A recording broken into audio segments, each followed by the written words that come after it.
Really and truly, you see, the only thing we can let go of are our limits. But of course, we think our limits are our are our knowledge, are our education, all this vaunted vanity of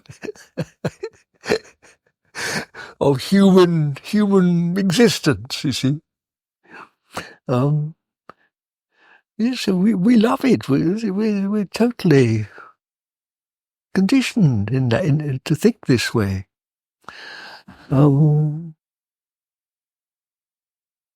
Yes, it's big stuff. I take great comfort, especially now autumn's drawing on, and every morning I go early up in the morning. I walk up the hill in Bakewell to the church to meditate, and of course, if you're lucky living in the country, perhaps the starlight is not obscured by lights, but I live in a little town where it is, but I go up there and look up at the night sky, just melt into that greatness of the sky, especially if stars are shining. I find that a great comfort and reassurance, really, of the direction. I've always loved the desert and dead, or spiritual seekers, self-abandonment.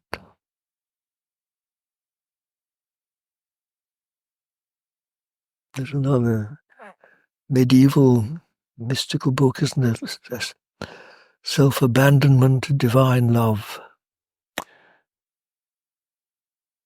There's all these things sort of like bits in the jigsaw, they begin to have meaning.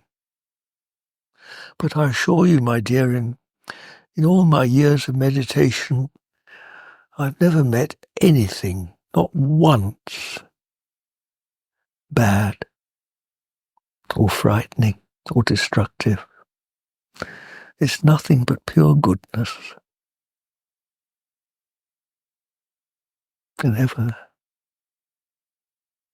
God is nothing but pure benevolence, infinite love. But it can be very frightening to fall into the hands of God. Big stuff. Cosmic. Much bigger than me. What is man that thou art mindful of him? Man's like the grass, grows and withereth away. Big stuff.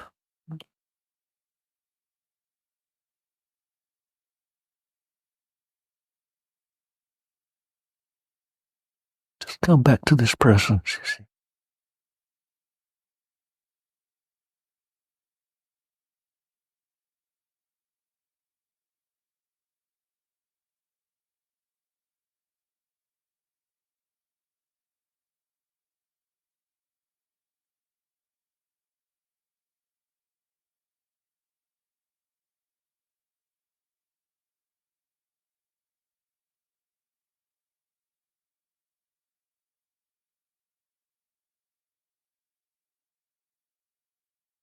Someone asked me the other day, what is meant by the mercy of God?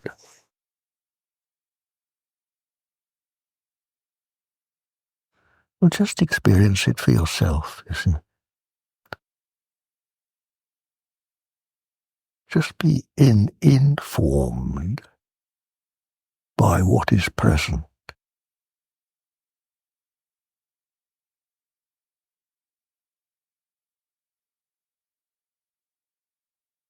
Let that, like air coming into a balloon, let it come into you and inform you.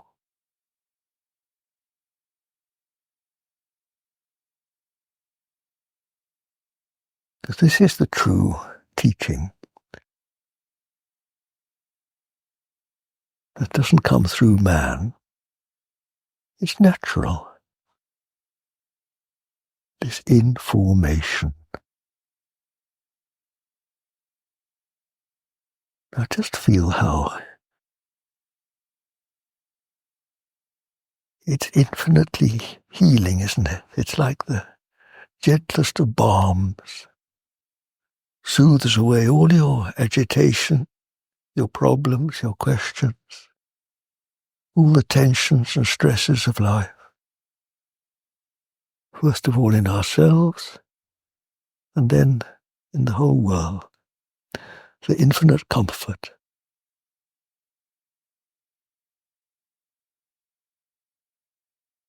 Come unto me, says Jesus, all ye who labor and are heavy laden, and I will refresh you.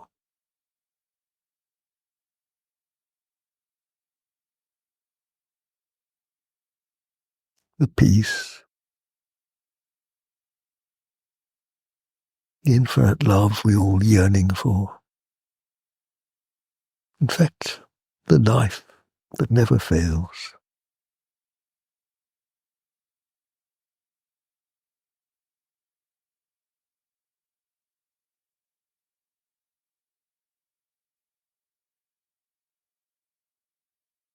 And all that really need to do is just this. Because it's free. It's a gift.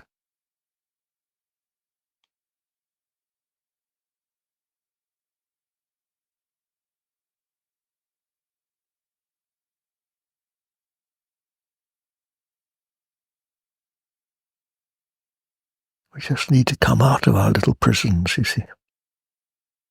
Just let go. And what do we lose in the process? The only thing we can lose are our limitations, are our chains. This. We lose this to receive this.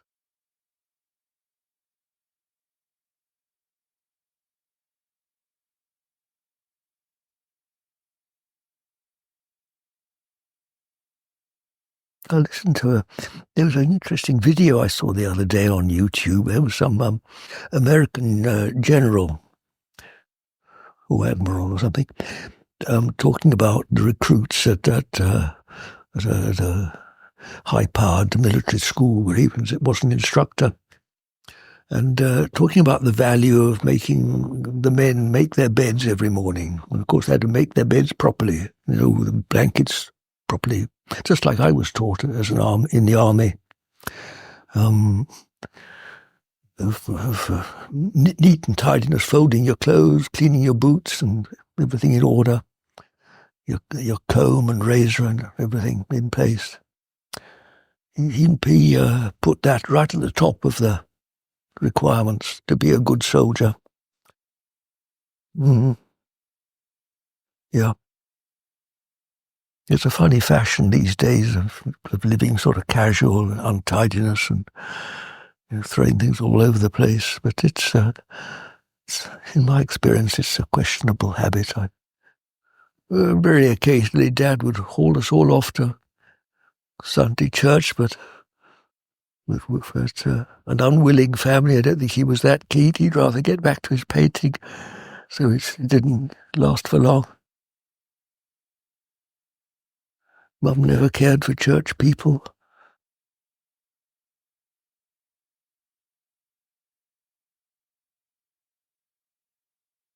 But when I look back, particularly on, actually both their lives, particularly my mother's life, which was marked by almost total unselfishness. I don't know anyone that's lived closer to the heart of God than she, really.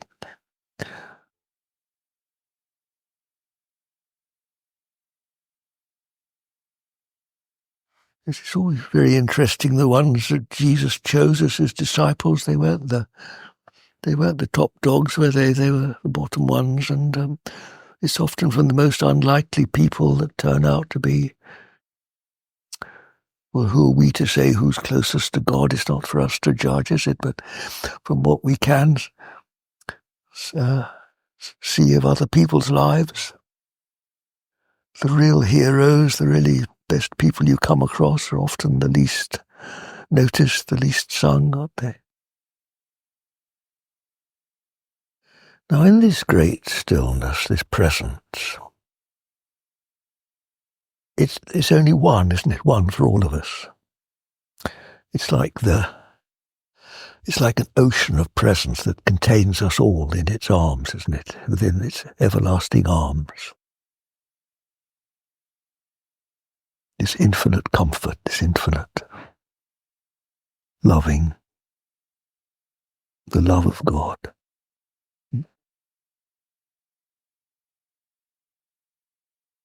It contains not only this room full of people, but where does it end? It contains everything, doesn't it? The whole world. Not only people, but every little worm, every little insect.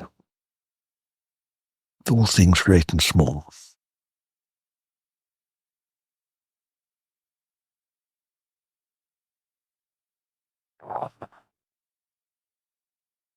Now, in this infinite mercy,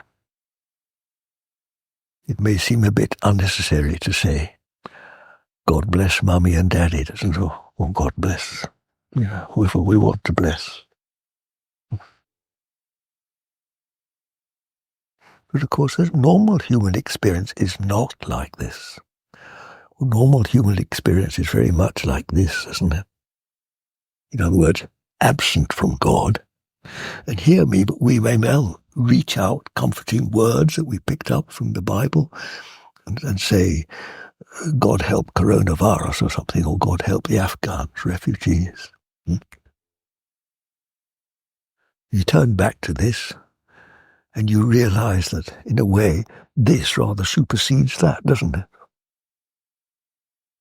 In this, you realize that this infinite goodness is all pervasive anyway.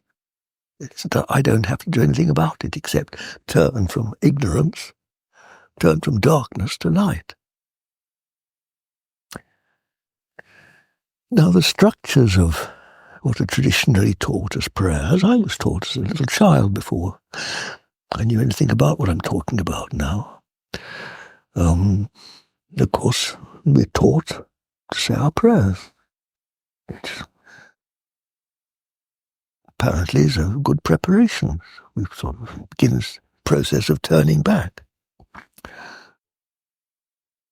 But there we have prayer. All these beautifully worded prayers. O God, that art the author of life and lover of concord, in knowledge of whom standeth our eternal life, whose service is perfect freedom. Marvellous words. But just words, aren't they? We're still functioning from the mind. Now then, if we're fortunate enough to come into meditation and begin to realize what's here, right present now, then these very same words become self-evident, don't they? Now just listen to them again if I say them while you are present. And won't you find an echo of truth? O God, who art the author of life and lover of concord, in knowledge of whom standeth our eternal life, whose service is perfect freedom.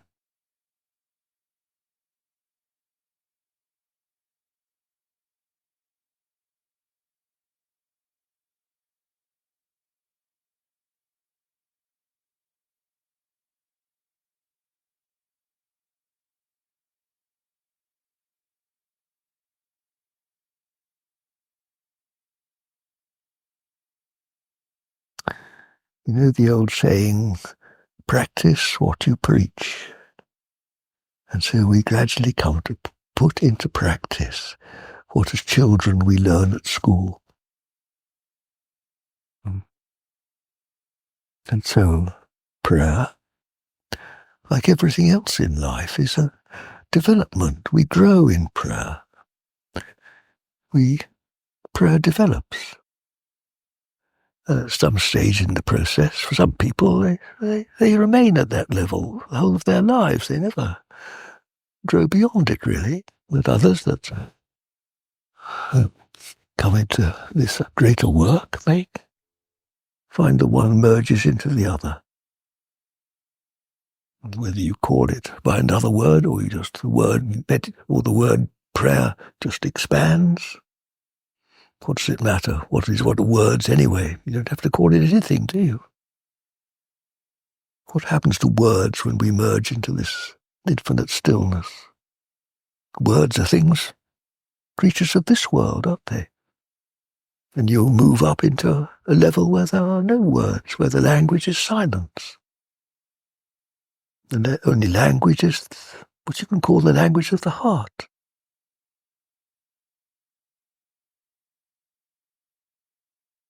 Words are left behind.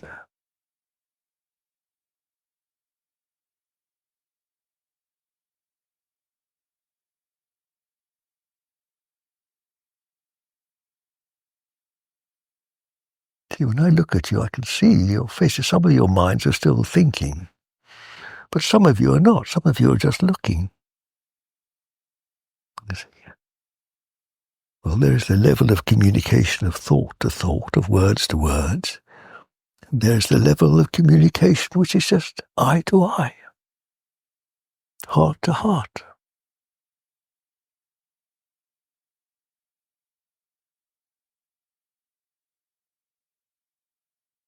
And with practice, you don't even need to be in the same room.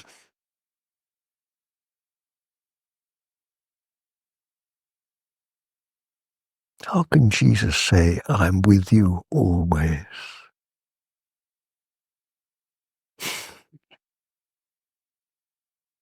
So what are we talking about? What do we mean by Jesus in this context?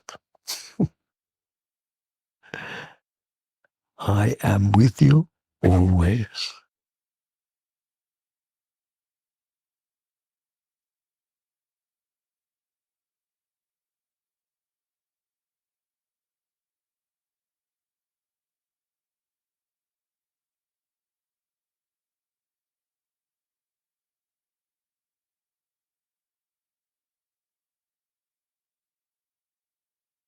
It's here, isn't it?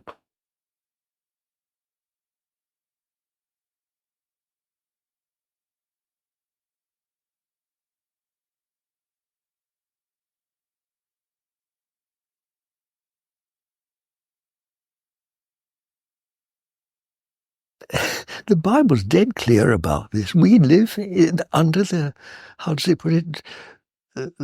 We live under the domain of the Prince of Darkness. You see, we live. This is humanity. This is where we live, in the world where the blind lead the blind.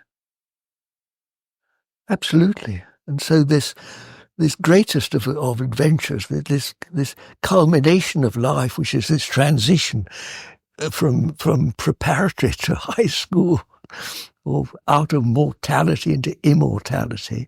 And the church, for God's sake, has hardly even mentions it now, is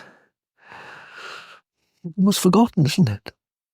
And we live in fear of death, doing our utmost to procrastinate death for another few years to die of something else. Yes, exactly. Well, this is the world, the nature of the world, which is the realm of darkness. Indeed, this is the work, the great work, you see, to overcome darkness, which may lead me on, if I may,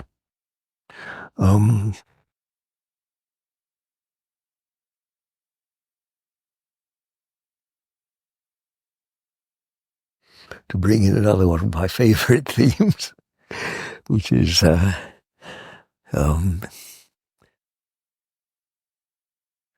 I wonder if it's appropriate to bring it in at this stage. Well, maybe. Why I've picked it up, so why not? You may know the traditional image of St. George.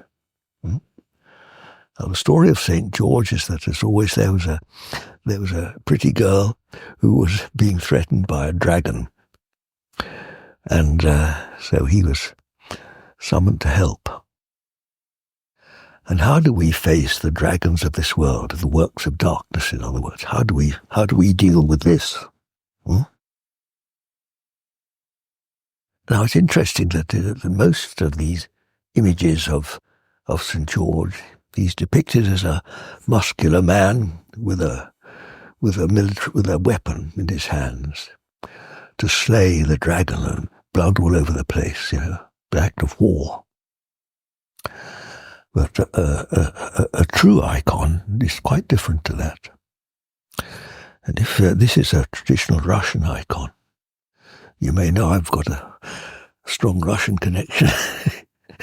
And in Russia they have a rather different understanding of things. I don't know if you can see it, but here's the dragon down here, you see, the works of dark. And St. George is not, his spear is not really a weapon at all. It's a shaft of consciousness, you see. And he doesn't enter into conflict with the dragon at all. Because what is the dragon? It's like a nightmare, isn't it? It's a work of dark. Is it real? Or is it just a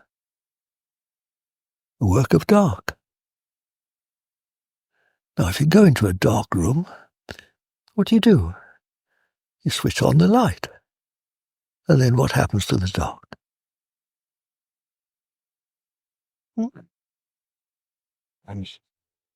Vanishes. More light, less dark.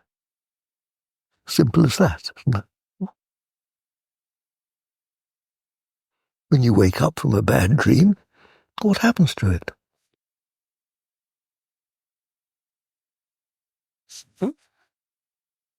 You may think about it till coffee time. It's gone, isn't it?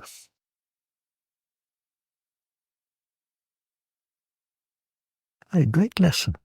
So here we are, you see, we have this horse of light. So it dances over, isn't it? And here's St. George's face. He's not entering into battle, he's completely serene, at peace. And here's God looking down from the cloud with a shaft of light. So he's in contact with the infinite peace. And he just looks at this and says, it's just dark. Dances over it, you see. And so the darkness, what happens? It just vanishes away, shrinks away.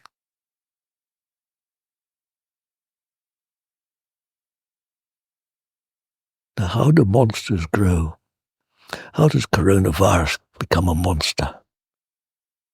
The more we think about it, the bigger it gets, doesn't it?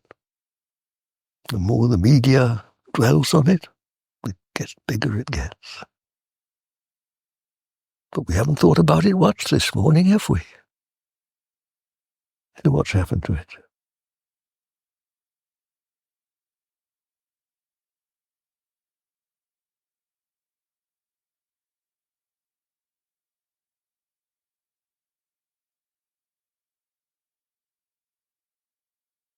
So you see, this work is very, very practical.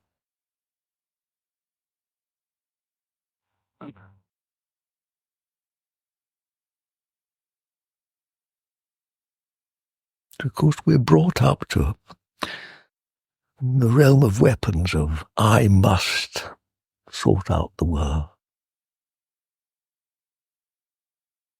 Take on all these burdens of the world. Well, that's one way of working. That's the way of the world, the way the world works. And those that are called to this work discover another way of working. Instead of relying on the arm of flesh that fails, you rely on the Almighty that doesn't fail, that faileth not. This is the great comfort. That everything else in life fails sooner or later. And certainly I fail.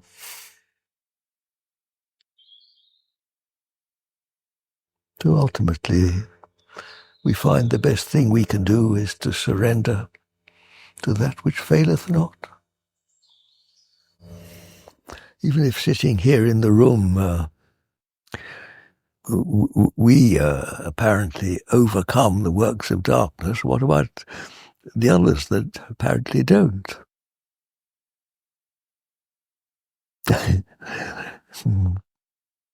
Perhaps it's a case of just more light, less dark. Perhaps the more light comes into the world, the less dark there is. Perhaps it's as simple as that, my dear. Do you know, one of the first spiritual books I had, I think before I learned to meditate myself, was called Saints Who Moved the World. And I read about these chaps that sat in a cave in the Himalayas or in the desert somewhere and just meditated or prayed. And their names have gone down through history. And, well, did they change the world?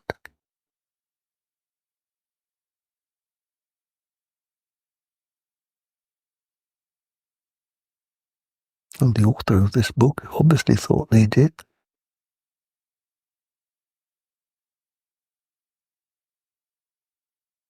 Do you know, again, someone was asking at breakfast about this work.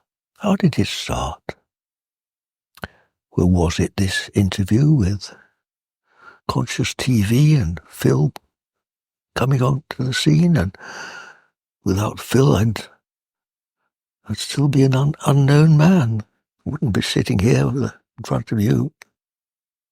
Or was it that 60 years of meditation? Maybe. Was it that? I don't know. 25 years of sitting in Bakewell Church, unknown, just rather scorned by the rest of the people in the church, this useless man, doing nothing. I don't know, do. And why are millions now watching these videos? Do you know, when I started to meditate, I've been very fortunate. I lived through an interesting period. I was a farmer. I was one of the first organic farmers, you know. When I started, I was called a crank. The well-known word for anybody who thought like that was just cranks. And people laughed at me because I didn't want to be what was then the sort of fashion, the modern sort of farming. And you know, organic farming has become a worldwide fashion, hasn't it? And similarly, meditation was regarded with great suspicion by nearly everybody in the West. The church certainly was dead against it. Eastern, you know, nonsense, like my dad said, mystical nonsense.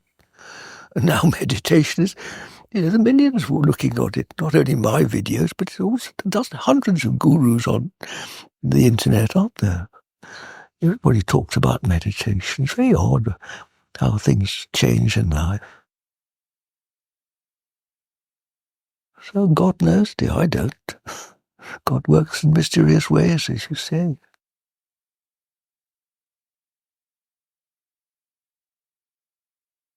And as for your question, Anthony, does meditation help with one's personal problems, depression and anxiety? Well, dear, sometimes maybe. But I went through a terrible period of depression after I'd been meditating 20-odd years or more. Because you see, we're so mixed up and screwed up. We're absolutely bogged down, you see, with what the Bible calls sin, which is this. You know, It's impossible for us to realize how totally taken over we are by sin. If you think that, what can you take with you beyond the grave? Here you are, a strong young man with a good mind, sitting in front of me. Now, in a few years, you're going to be a corpse. Now, what can you take with you out of the grave, beyond the grave? You can't take your strong arms, can you? Or your bright eyes? No. So what's there? Now, everything that dies and is eaten by worms, because that's your destiny, like all of our destinies, is not it.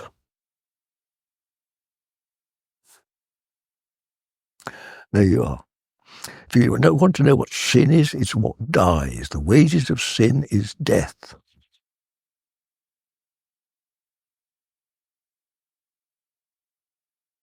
Now, can meditation sort that out? Well, maybe like I was saying to Cam, gradually, more light, less dark. But also, the more the light shines, the more it shines on the dark, the more it reveals ever more deeper layers of darkness. So, you may find depression comes back to the end of your life. If you studied the lives of the saints, my dear, it's not just 1, 2, 3, bingo. They have a lifetime struggle. I do still. I still have to go through, bear the burden of each day. I assure you, the kingdom of God is not of this world. We all have to bear our cross through this life. And yes, meditation may bring you some comfort. At least it opens up a window, as it were, of something more. Well, sometimes it does, not always. Sometimes it just remains here and you can't never get further than this. But other times you get a glimpse of something better. But then, you see,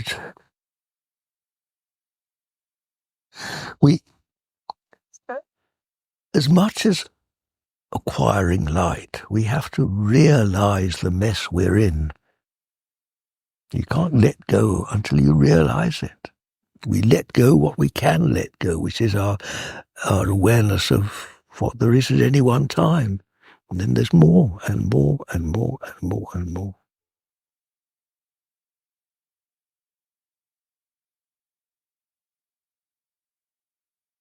That's why you need courage to keep going.